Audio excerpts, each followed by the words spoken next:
की आज सकाळी माझ्यावर काही गुन्हे दाखल केलेले आहेत, माझ्यासोबत माझ्या सहकाऱ्यांवर काही गुन्हे दाखल केलेले आहेत. आणि हे गुन्हे कशासाठी आहेत?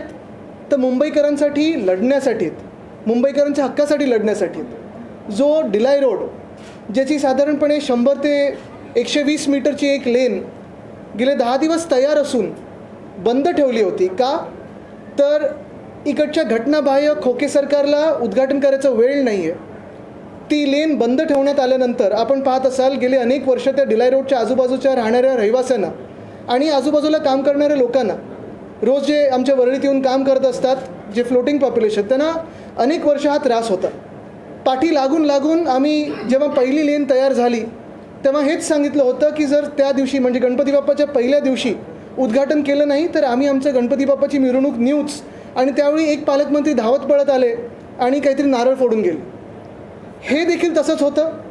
काल जर आपण पाहिलं असेल तर परवा रात्री आम्ही जेव्हा गेलो तेव्हा तिथे काही बॅरिकेड होते, ते बरोबर आम्ही बाजूला रोल बाय केले कारण ते बॅरिकेडला टायर्स होते. ते बाजूला ढकलल्यानंतर आम्ही चालत गेलो पुढे, फोटो काढले आणि रस्ता खुला झाला हे आम्ही सांगितलं. पण हा रस्ता डिलाय रोडचा, ही दुसरी जी बाजू आहे ती साधारण 10-15 दिवसापासून तयार होती. रंगरंगोटी झालेली, लेन मार्किंग झालेले, लोड टेस्टिंगसाठी पण आम्ही थांबलो कारण BMCचे काही टेस्टिंग पॅरामीटर्स असतात. हे सगळं झाल्यानंतर आता उद्घाटन कधी करायचं, वेळ मिळत नाही म्हणून ही BMC थांबली होती आणि आम्ही काल परवाकडे अभिमानाने उद्घाटन केलेलं आहे. एक तुम्हाला सांगतो, जी काल माझ्यावर गुन्हे दाखल केलेत आज सकाळी जी केस झालेली आहे, माझी ह्याला एकच साधी सोपी रिॲक्शन आहे की मुंबईकरांसाठी आणि महाराष्ट्रासाठी लढत असताना जर माझ्यावर असे गुन्हे दाखल होत असतील तर आज माझ्या आजोबांना अभिमान असता असे हे गुन्हे दाखल झालेले आहेत. कारण मुंबई आम्ही लुटू देणार नाही, महाराष्ट्र आम्ही झुकू देणार नाही. हे जे सरकार चाललं आहे आपल्याला माहिती आहे, हे बुलेट ट्रेनमधून येणारं जाणारं सरकार आहे. बुलेट ट्रेन झाल्या हे पलीकडे जाणारं सरकार आहे. जिथे वर्ल्ड कपची फायनल होईल तिथे सरकार जाऊन बसेल आता. पण मूळ मुद्दा हाच आहे की जे काही गुन्हे दाखल केलेले आहेत, अतिक्रमण वगैरे, मला वाटतं पहिले गुन्हे जे दाखल व्हायला पाहिजेत ते जे 2 पालकमंत्री आहेत, एक बिल्डर पालकमंत्री आहेत आणि एक दुसरीकडचे पालकमंत्री आहेत जे BMCमध्ये जाऊन अतिक्रमण करून बसलेले आहेत, त्यांच्यावर गुन्हे का नाही दाखल झालेले आहेत? आणि जर गुन्ह्याचंच बोलायचं असेल तर जे प्रशासक आहेत, जे म्युन्सिपल कमिशनर आहेत, कदाचित मी ऐकतोय त्यांना बदलीकडून कुठे पलीकडे जायचं आहे, दिल्लीला जायचं आहे की कुठे प्रमोशनवर जायचं आहे. पण एकच महत्त्वाचा प्रश्न हाच राहतो की गेल्या 1 वर्षामध्ये जो त्यांचे भ्रष्टाचार आम्ही लोकांसमोर आणलेले आहेत, रस्त्याचा घोटाळा असेल, सॅनिटरी पॅड वेंडिंग मशीनचा घोटाळा असेल, तुमचं स्ट्रीट फर्निचरचा घोटाळा असेल, ब्युटिफिकेशनचा घोटाळा असेल, हे सगळे घोटाळे जे केलेले आहेत त्याच्यावर त्यांची सही आहे. अशा व्यक्तीला प्रमोशन मिळणार का आणि दुसऱ्या कुठच्या खात्यात घेतलं जाणार का? चौकशी का नाही झाली असून? पाहिलं असेल आपण जेव्हा कॉन्ट्रॅक्टर्सचं मी बोलत होतो रस्त्याचं, एक कॉन्ट्रॅक्टरनं त्यांना आता बाद करायला लागलेलं आहे. पण आमच्यावर रस्ता चांगला तयार झाल्यानंतर लोकांसाठी तुम्ही उघडत नाही म्हणून आम्ही जेव्हा तो उघडून देतो तेव्हा आमच्यावर गुन्हा दाखल होतो. पण त्या कॉन्ट्रॅक्टरवर अजून गुन्हा दाखल झाला नाही किंवा त्याचं ब्लॅकलिस्टिंग झालं नाही. हे कोणाचं सरकार आहे? बिल्डर आणि कॉन्ट्रॅक्टरचं सरकार आहे. दुसरी गोष्ट, सॅनिटरी पॅड वेंडिंग मशीन, आपल्याला माहिती आहे ते काम थांबलेलं आहे पण तरी देखील कॉन्ट्रॅक्टरला ह्यांना पैसे द्यायचे आहेत. का? तर 23,000चं मशीन हे 76,000 रुपयाला घेतात आणि तरी देखील अजून ब्लॅकलिस्टिंग होत नाही. स्ट्रीट फर्निचर, आम्ही हा घोटाळा आपल्यासमोर आल्यानंतर, राज्यपाल महोदयांसमोर आणल्यानंतर हे काम तरी देखील थांबलं आहे पण अजूनही प्रयत्न चालू आहे की 22 कोटी त्या कॉन्ट्रॅक्टरला द्यायचे. म्हणजे गुन्हे जे सत्यमेव जयतेच्या सोबत उभे राहतात त्यांच्यावर दाखल केले जातात, पण सत्तामेव जयते किंवा कॉन्ट्रॅक्टरमेव जयते जे बोलतात त्यांच्यावर गुन्हे दाखल केले जात नाहीत.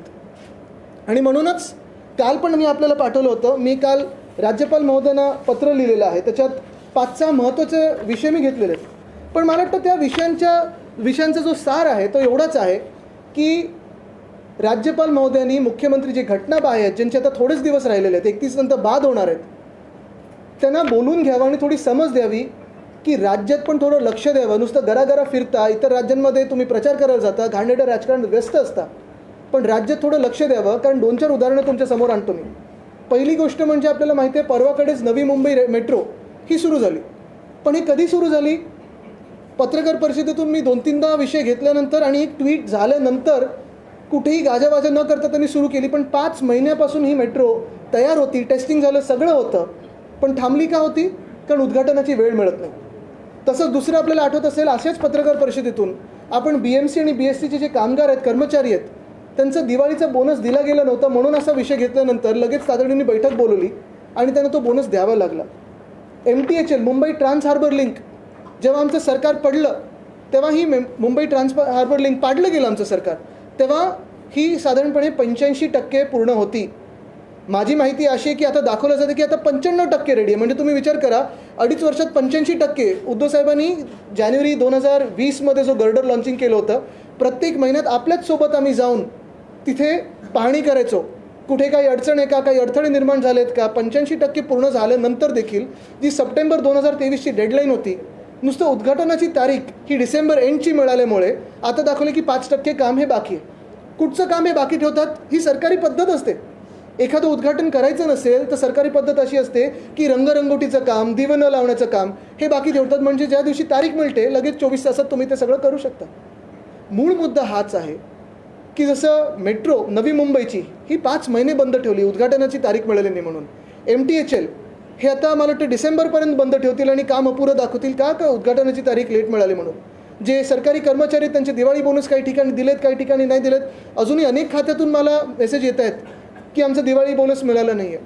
मूळ मुद्दा हाच आहे की उद्घाटनं न करणं असेल, हे रस्ते असे बंद ठेवणं असेल, काही काही वेळा तर स्वतःच्या परिवारासाठी देखील अशी उदाहरणं आहेत, मुख्यमंत्र्यांच्या निकटवर्गीयांसाठी रस्ते बंद ठेवलेत का, तर सुरक्षेचं कारण दाखवून. हे कुठचं सरकार आहे? कोणाला न्याय मिळतो ह्याच्यात? कोणाची कामं होतात? तर फक्त आणि फक्त बिल्डर आणि कॉन्ट्रॅक्टरची कामं होतात. आणि म्हणून कालच मी राज्यपाल महोदयांना पत्र लिहून विनंती केलेली आहे की जे घटनाबाह्य मुख्यमंत्री त्यांच्या आता 1-1.5 महिना राहिलेला आहे सरकारचा कार्यकाळचा, त्यांना बोलून समज द्यावी की जेवढे दिवस सरकार आहे तेवढे दिवस कामावर लक्ष द्यावं आणि काम करावं. मला वाटतं हे 2 महत्त्वाचे विषय आज आपल्यासमोर आणायचे होते मला.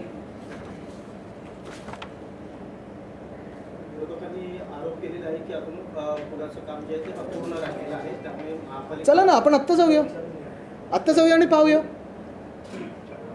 आत्ता त्यांनी सांगितलं 2 दिवसात खुले करतात. आम्ही सगळं बघा, प्रत्येक गोष्ट वेदांता फॉक्सकॉनपासून आत्तापर्यंत सगळे जे विषय घेतलेले आहेत ते अभ्यासपूर्व विषय घेतलेले आहेत. खोलाचा अभ्यास केलेला आहे. कुठेही एक खोके सरकार आम्हाला खोडू शकलेलं नाही आहे. आणि म्हणून तुम्हाला सांगतो की ज्या माझ्याच मतदारसंघात आहे, पहिलं तर गुन्हा दाखल करणं हा एवढी गमतीची गोष्ट झालेली आहे. कारण माझ्या मतदारसंघात असताना, मी स्थानिक आमदार असताना, तिथे गेल्यानंतर माझा काही अधिकार नाही तिथे जाऊन पाहणी करण्याची किंवा तो रस्ता बाजूला करून उद्घाटन करण्याची. आम्ही लोड टेस्टिंगसाठी थांबलो, त्यांचं रंगरंगोटी होती त्याच्यासाठी थांबलो. प्रत्येक महिन्यात तुम्हीच माझ्यासोबत आलेला तिथे पाहणी करायला. आत्ता दाखवतो तुम्हाला परत. कदाचित तुमच्यावर पण गुन्हे दाखल होऊ शकतात, पण बघा कुठच्या प्रकारचा गुन्हा. एकदम सिरियस प्रकारचा असेल तर तुम्हाला भाजपात घेऊन मग मुख्यमंत्री उपमुख्यमंत्री बनवलं जाईल. व्हीआयपीसाठी लोकांचे हाल होत आहे, मुख्यमंत्री प्रशासन चालवायला सक्षम नाही असं पण आपण म्हणताय. नक्कीच. नेमकं काय आपण पहा, ह्याच्यात काय झालेलं आहे, गेले 1-1.5 वर्ष हे खोके सरकार बसल्यानंतर, हे घटनाबाह्य मुख्यमंत्र्यांनी खुर्ची हडप केल्यानंतर, अतिक्रमण केल्यानंतर, Vedanta Foxconn, medical device park, bulk drug park, Airbus Tata हे सगळे उद्योग तर गुजरातला पाठवले गेलेच. पण ह्याच सोबत जर आपण पाहिलं तर नवी मुंबईची मेट्रो असेल, ती 5 महिने अशीच टांगून ठेवली होती. लोकांचे हाल झाले का, तर ती मेट्रो तयार असून वापरू शकत नाही. आमचं डिलाय रोडचा पूल तसाच आहे. गोखले ब्रिज बनवून परत तुम्ही खोदलात, पहिलं तर पाडलात का? ह्याच्यावर 2 जे रिपोर्ट आहेत ते अजून पब्लिक झाले नाही आहेत. स्ट्रीट फर्निचरचा घोटाळा असेल, रस्त्याचा घोटाळा असेल, रस्ते मुंबईचं जर तुम्ही पाहिलं असेल, एवढी भयानक परिस्थिती करून ठेवली आहे. सगळीकडे खोदकाम केलं आहे, पण रस्ते कुठेही झाले नाहीत. हे 5च्या 5 कॉन्ट्रॅक्टर खरं बाद केले पाहिजेत आणि अधिकाऱ्यांपासून सगळे जेलमध्ये गेले पाहिजेत. पण आज आपण पाहताय की बिल्डरची बाजू घेण्याची, कॉन्ट्रॅक्टरची बाजू घेण्याची, सगळे आपण प्रदूषणावर लिहिताय, पण उत्तर कुठून आले का? कोणा सरकारमधून कुठूनच नाही आले. आणि म्हणून मुख्यमंत्री तर अकार्यक्षम आहेतच, त्यांना नुसतं राजकारण जमतं, घाणेरडं राजकारण. पण महत्त्वाची गोष्ट हीच आहे की माझी हीच विनंती राहील की राज्यपाल महोदयांनी त्यांना बोलून समज द्यावी की थोडं कामावर लक्ष द्या. आता तुम्ही बघा, जसं हा रस्ता बंद ठेवला, मुख्यमंत्र्यांच्या परिवारासाठी तो रस्ता बंद ठेवला नव्हता. अजूनही तो कॉन्वॉय जाताना त्यांचा काही रस्ते बंद करतात. मग एका वेळी जे आम्हाला भाजपाने सांगितलेलं की आम्हाला लाल दिवे नको आहेत आणि VIP कल्चर नको आहे, हे मग कुठचं कल्चर आहे? काम अर्धवट होतं आणि काम अर्धवट राहिल्यामुळे प्रवाशांच्या आणि नागरिकांच्या जीवाला धोका निर्माण होऊ शकतो, असं याच्यामध्ये. प्रवासी आणि नागरिकांच्या जीवाला धोका निर्माण होऊ शकतो. मग जे लोक ज्यांनी हिंदू सम्राट बाळासाहेब ठाकरे समृद्धी महामार्ग तिथे उद्घाटनाला होते, नंतर जे जीव गेलेत, मग गुन्हा कोणावर दाखल करायचा? MSRDCवर झालाय गुन्हा दाखल, मुख्यमंत्र्यांना झालाय गुन्हा दाखल. मुख्य गोष्ट हीच आहे की आपण पाहणी करताना, आणि आत्ता पण तुम्ही आत्ता सध्या स्थिती जाऊन पहा, पूर्ण काम झालेलं आहे, एक सुद्धा काम बाकी नाही. जसं मी सांगितलं की पूर्ण अभ्यास करून आम्ही हे काम करत असतो. आता कुठेतरी जाऊन कोणीतरी BMCचा खड्डा खोदून आलं तर मला माहीत नाही, पण कधी कधी जसं मी तुम्हाला परत एकदा सांगतो, MTHLचं काम जे आहे ते तुम्हाला अपुरं दाखवतील मुंबई ट्रान्स हार्बर लिंकचं, कारण उद्घाटनाची तारीख डिसेंबर मिळाले तर सांगतील लेन मार्किंग नाही झालं आहे, लोड टेस्टिंग बाकी आहे. ह्या सगळ्या गोष्टी हे नाटक असतं. आदित्यजी, सरकारी कामात अडथळा आणल्याचा तुमच्यावर काय नाही, तो गुन्हा नाही दाखल केला त्यांनी अतिक्रमण. तसा आरोप आहे हा. तसा आरोप आहे, पण तुम्हाला असं वाटतं का की पोलिसांनी जो गुन्हा दाखल केलेला आहे तो पूर्णपणे प्रामाणिकपणे केलेला आहे की त्यांच्यावर काही राजकीय दबाव आहे? तुम्हाला आता दोन गोष्टी याच्यात. हा, नंबर एक. आणि दुसरं, हा जो गुन्हा दाखल झालेला आहे त्याला तुम्ही कायदेशीर दृष्ट्या फेस करणार आहात की पक्ष म्हणून काही आंदोलन होणार आहे? ह्याच्यात पहिली गोष्ट जे आपण सांगितलं ना, अडथळा. ॲक्च्युली जो अडथळा निर्माण होतोय तो ह्या घटनाबाहेर सरकारकडून होतं. सरकारी कामं जी आहेत ती आपण पाहताय चालू असतात. MTHLचं उद्घाटन न होणार का, तर क्रेडिट पाहिजे. डिलाय रोडचं उद्घाटन न होणार का, तर क्रेडिट पाहिजे. नवी मुंबई मेट्रो का, तर क्रेडिट पाहिजे. काल परवाकडेच काही अधिकारी आहेत ज्यांनी नवी मुंबईच्या मेट्रोवर खूप काम केलं, त्यांच्याशी मी फोन करून त्यांचं अभिनंदन केलं की आता झाली सुरू. तर त्यांनी मला हेच सांगितलं की आदित्यजी तुमच्या ट्विटमुळे हे सुरू झालेलं आहे, तर अडथळा मी खरं दूर केला आहे, तर तो गुन्हा असेल तर चांगलं आहे. दुसरी गोष्ट म्हणजे जे केसला आता लढायचं आहे, मी तर सांगतो, परत एकदा सांगतो की अशा जर केसेस माझ्या महाराष्ट्रासाठी लढण्यावर मुंबईसाठी लढण्यासाठी होत असतील तर आज माझ्या आजोबांना अभिमान असता. आणि जर मला ह्याच कारणासाठी फासावर जरी लटकवायचं असेल तरी लटकवा, पण महाराष्ट्राला झुकू देणार नाही आणि मुंबईला लुटू देणार नाही. कुणाचा दबाव आहे का? कुणाचा दबाव आहे? मला वाटतं काल परवापर्यंत आपण जर पाहिलं असेल तर जे आतून मला कळतं की ही केस टाकायची नव्हती, कारण केस बनतच नाही. कुठेही हानी झाली नाही, कुठे नुकसान झालं नाही, 1 रुपयाचं कोणाचं नुकसान झालं नाही. पण दबाव एवढा होता की काही CMO मधल्या जवळच्या नातेवाईकांनी असेल, लोकांनी असेल, फोन करून सांगितलं की हेच टाकली नाही तर बदली करू. ठीक आहे, मला त्या अधिकाऱ्यांबद्दल सहानुभूती आहे, पण निश्चितपणे कुठेही सुडाचं राजकारण न करता जे आमचं सरकार येणार आहे, जे भ्रष्टाचारी आहेत त्यांना जेलमध्ये टाकल्याशिवाय मी राहणार नाही. आणि हे आम्ही सतत बोलतो म्हणून त्यांच्या मनात एवढी भीती बसली आहे. 2 फॉरेन ट्रिप त्यांना रद्द करायला लागले, 1 मेट्रोचं उद्घाटन करायला लागलं, बोनस द्यायला लागला. ट्विटचा इम्पॅक्ट आहे. जे आपले काही पदाधिकारी आज नामजोशी मार्गावरून स्टेशनला पोहोचले आहेत, तर पक्ष म्हणून काही आंदोलन होणार? मला बोलवायचं, चला मीच येतो, आपण सोबत जाऊया. जर मुंबईकरांसाठी लढत असू, महाराष्ट्रासाठी लढत असू, तर गुन्हा काय त्याच्यात? आणि लोकांच्या हिताचं काहीतरी करत असू, कोणाचं नुकसान न होता, तर मग गुन्हा काय? मेट्रो कारशेडचं काम आदित्य ठाकरेंमुळे रखडल्याने 10,000 कोटी सर्वसामान्यांचे नुकसान झालं असं प्रतिक्रिया येते विरोधकांना. कोणाकडून? मनीषा गांधी असं बोलतायत. त्यात काय ज्यांना विषय माहिती नाही त्याच्यात उत्तर देऊन एक उपयोग नाही. दुसरा आता कोस्टल रोड प्रकल्प देखील आहे, डिसेंबरपर्यंत पूर्ण होईल अशी त्याची- तुम्हाला सांगतो, याच्यात टाईमलाईन अशी होती, कारण तुम्हाला आठवत असेल माझी पद्धत अशी होती, प्रत्येक आठवड्यात आम्ही MMRDAच्या ऑफिसमध्ये बसायचो आणि रिव्ह्यू घ्यायचो. पालकमंत्री म्हणून माझा तो अधिकार होता. त्याच्यात सगळे स्थानिक आमदार, खासदार, नगरसेवक, अधिकारी आणि सगळी जी यंत्रणा असायची ती असायची. त्याच्यात प्रत्येक आठवड्यात कुठे काय अडथळे निर्माण होतात का, दूर कसे करायचे, हे आम्ही सगळ्यांसमोर चर्चा करायचो. आपण पण असायचात. आणि प्रत्येक महिन्यात आम्ही व्हिजिट करायचो. कोस्टल रोडचं काम डिसेंबर 2023पर्यंत पूर्ण होणार होतं. ह्यांनी डिझाईन बदलून एस्केलेशन करून घेतलं. का केलं हे आपल्याला माहिती असेल, पण ते झाल्यानंतर आता मला वाटतं कोस्टल रोडचं काम पण पुढे गेलेलं आहे.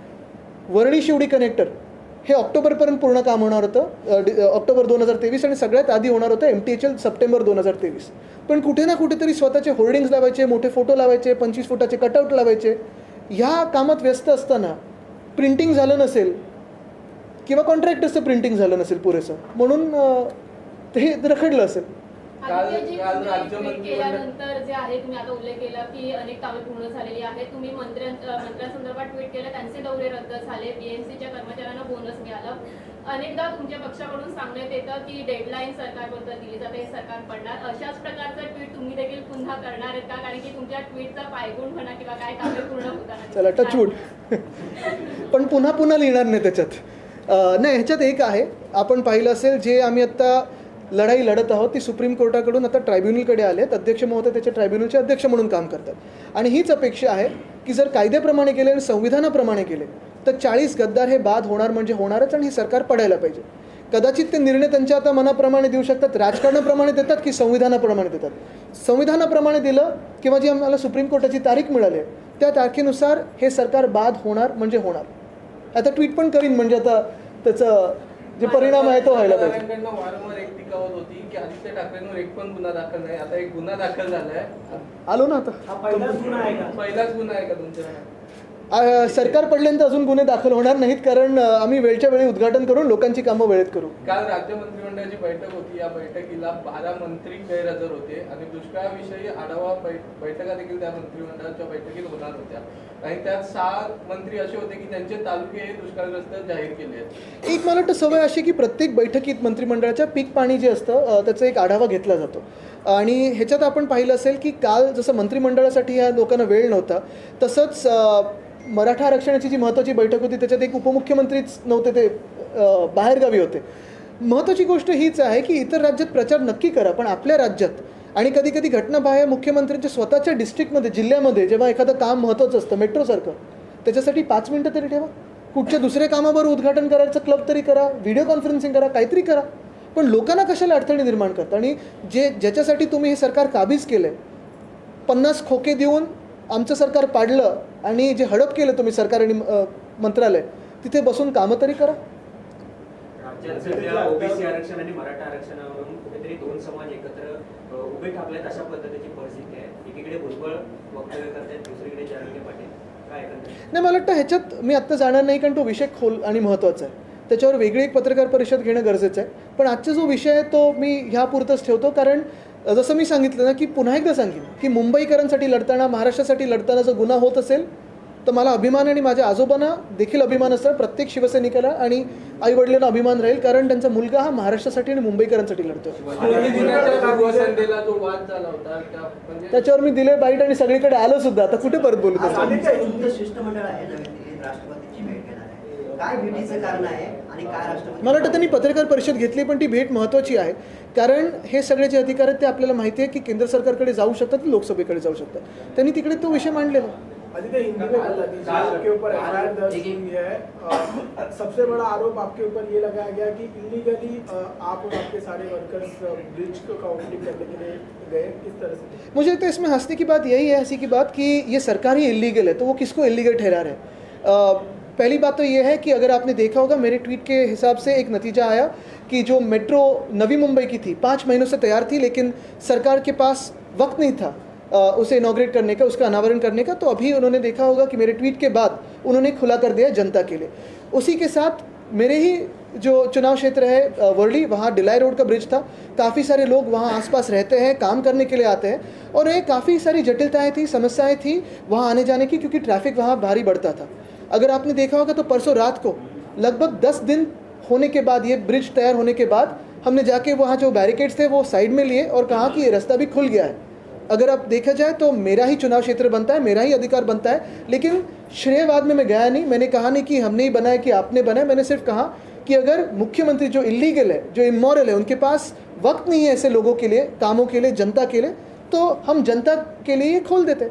अभी कल मुझ पे इस पे केस जारी कर दिए, कुछ कहा कि ये इलीगल है, आप पे गुनाह हमने डाल दिया है. चलो, गुनाह करने के लिए तैयार हूँ, क्योंकि ये जनता के लिए और जनता के लिए लड़ता रहूँगा. मैं इनको मुंबई नहीं लूटने दूंगा और महाराष्ट्र नहीं झुकने दूंगा. आपने कहा कि बाला साहब को गर्व होता.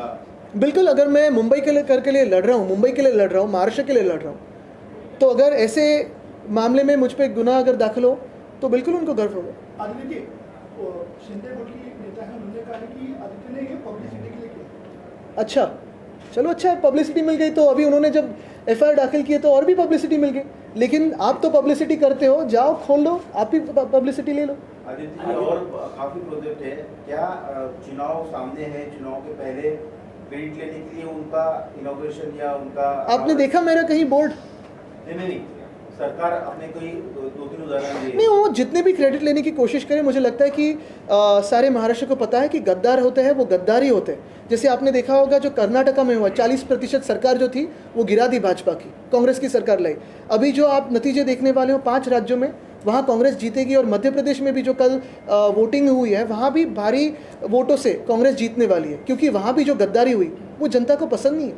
ऐसी गंदी राजनीति जो है वो जनता को पसंद नहीं होती. आप जीत के आओ, अच्छी सरकार चलाओ, लेकिन अगर गद्दारी करो तो ये जनता कभी मानने की नहीं. आपने आरोप लगाया कि मुख्यमंत्री के पास खुद के राज्य में जो इनॉग्रेशन है वो करने का समय नहीं है, अन्य राज्यों में जाके वो चुनाव प्रचार कर रहे हैं. मैंने आरोप नहीं लगा, मैंने तो सच बात कही है क्योंकि नवी मुंबई मेट्रो 5 महीनों से तैयार है, लेकिन जो इलीगल सीएम है उनके पास वक्त नहीं है उसका अनावरण करने के लिए।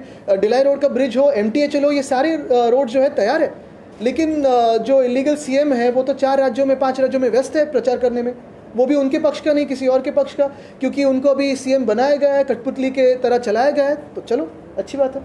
India is playing finals against Australia tomorrow. Any wishes for the team? I think, of course, I mean, there's no other wishes than to see us win. So we're all hoping to win with a huge run.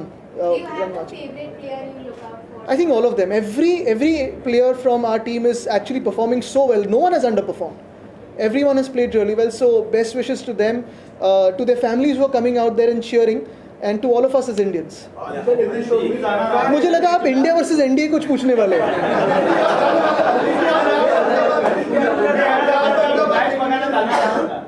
तुम्ही परत गुन्हा दाखल करून घेणार का अतिक्रमणाचा?